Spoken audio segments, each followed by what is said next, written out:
السلام عليكم ورحمة الله وبركاته. أهلا بيكم في قناة تفسير الأحلام مع رحاب. برحب بيكم جميعا. النهاردة هنتكلم في الفيديو بتاعنا عن تفسير رؤية الماء في المنام. بس قبل ما نبدأ في الفيديو بتاعنا ياريت لو لسه ما اشتركتيش في القناة تشتركي في قناتي وتفعلي زر الجرس علشان يوصلك كل فيديوهاتي. ما تنسيش كمان تدوسي لايك للفيديو لو عجبك أو استفدتي منه وتشاركيه مع أصحابك. نبدأ بسم الله في تفسير رؤية الماء في المنام. رؤية الماء في المنام من المنامات اللي بترمز للخير الكثير.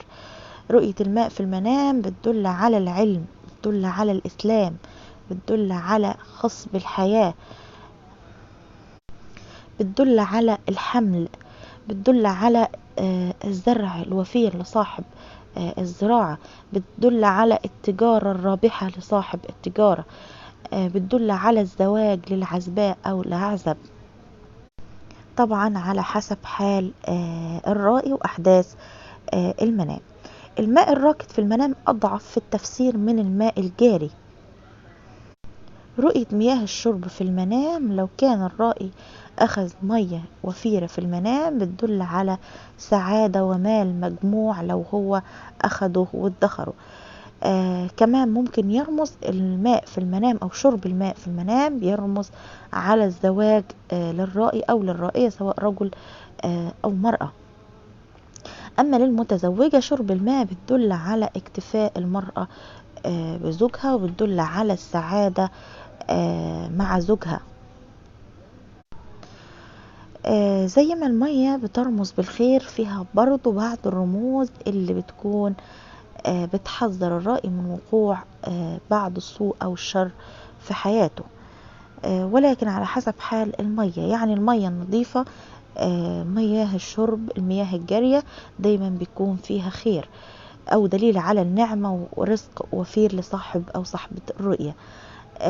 أما رؤية المية الغير مستصاغة أو الغير صالحة للشرب فده لا خير فيها، يعني بتدل على الحزن، وكمان بتدل على الهم والمشاكل اللي هيعاني منه صاحب أو صاحبة الرؤية الفترة القادمة وعلى حسب باقي أحداث المنام.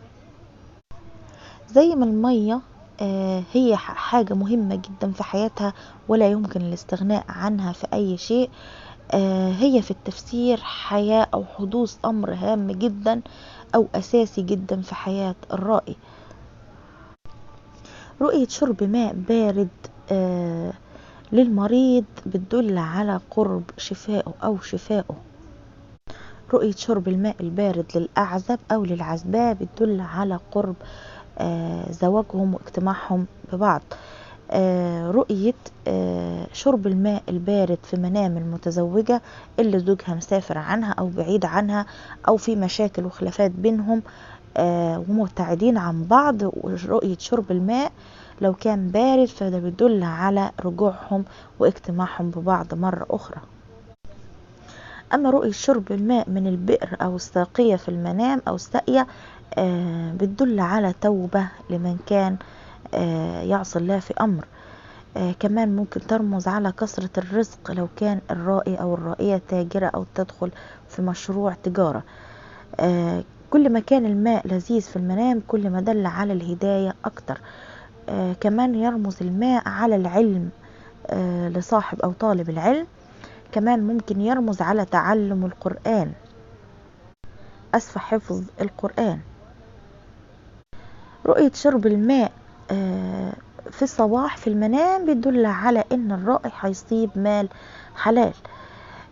اما رؤية شرب من البئر فبيدل على الخديعة والمكر للحصول على المال.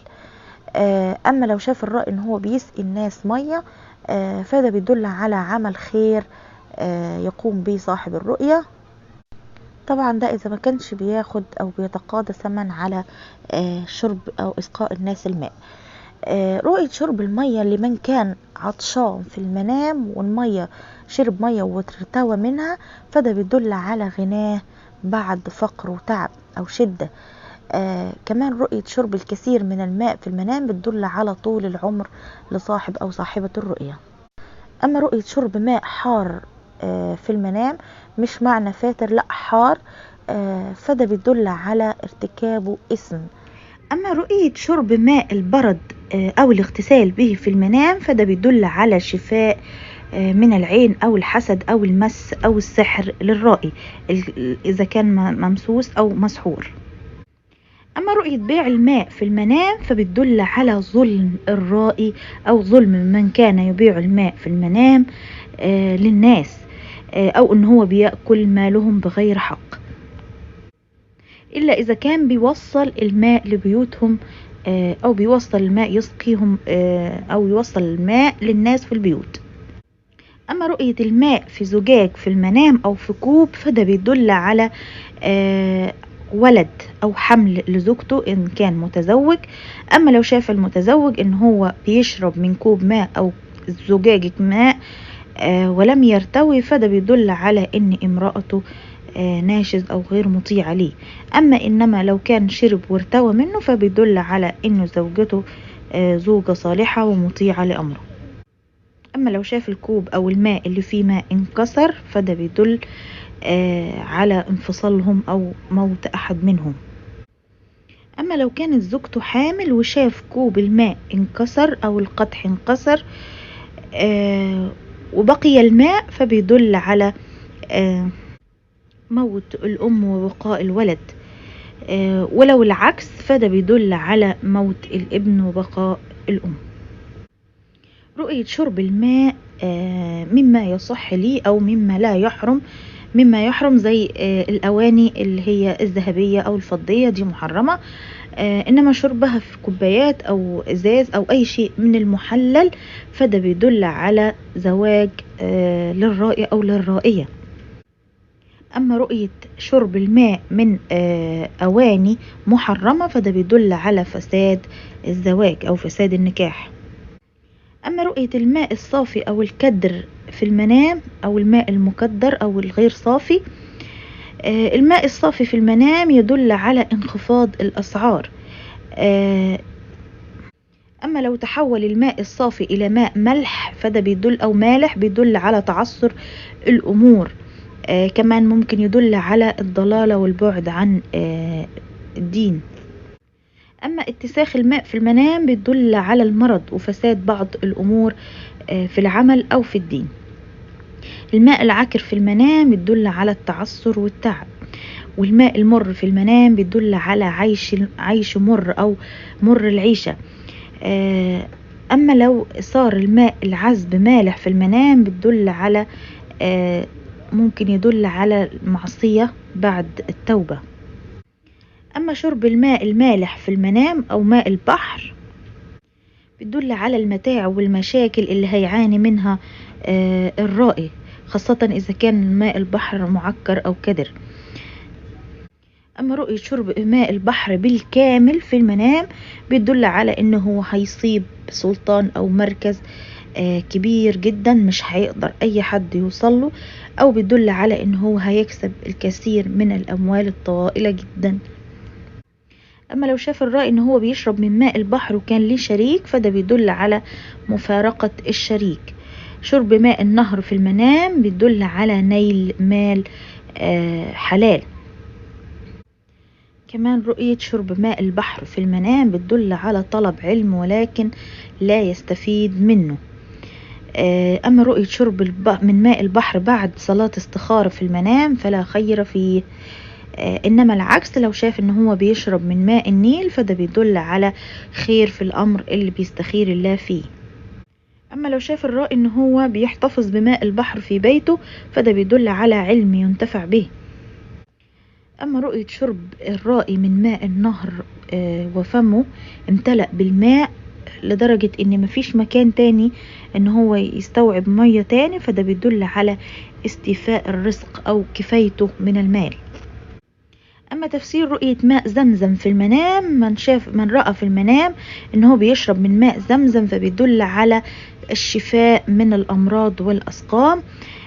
كمان رؤية ماء زمزم أو شرب ماء زمزم للحامل بيدل على إن مولودها سيكون يتمتع بصحة جيدة وإن ولادتها هتكون ولادة سهلة وميسرة.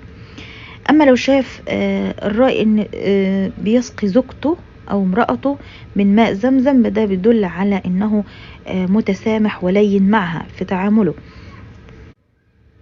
أما لو شافت الزوجة أن زوجها يشرب معها ماء زمزم، ده بيدل على أنه طيب عشرتها معها ومع أسرتها. ماء زمزم في المنام للتاجر بيدل على أن بضاعته تجد طريقها للبيع كلها. أما لو شاف المعلم أنه يسقي تلاميذه ماء زمزم، فده بيدل على أنه يعرف الطريقة أو السبيل الأفضل لإيصال المعلومات لتلاميذه أو لطلابه. أما لو شاف الطبيب أنه بيسقي مريضه ماء زمزم، فده بيدل على أن ربنا هيرزق المريض ده الشفاء على يده. والعكس لو شاف المريض أنه هو الطبيب بيسقي ماء زمزم، بيدل على أن شفاءه هيكون على يده. أما رؤية جمع جمع الماء في المنام، فده بيدل على غنى للفقير، وبيدل على زواج للأعزب، وبيدل على حمل للمتزوج أو المتزوجة. جمع الماء في إناء أو في شيء من اللي ممكن يحتويه الماء كإناء أو طبق أو أي شيء، فده بيدل على خير وتحقيق أمر ما. أما رؤية إخراج الماء الأسود من البئر في المنام بيدل على زواج من امرأة لا خير فيها.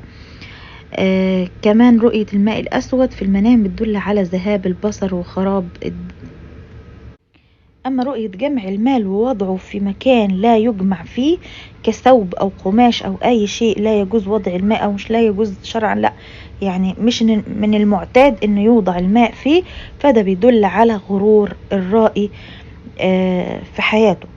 أما رؤية إفراغ الماء في جرة أو أي شيء من هذا القبيل بيدل على زواج للأعزب أو للمتزوجة.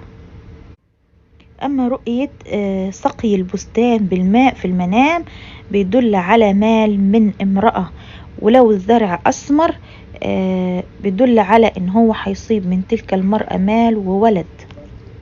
ده بالنسبة لتفسير رؤية الماء في المنام. يا رب أكون قدرت أفيدكم، وأشوفكم في فيديو جديد، والسلام عليكم ورحمة الله وبركاته.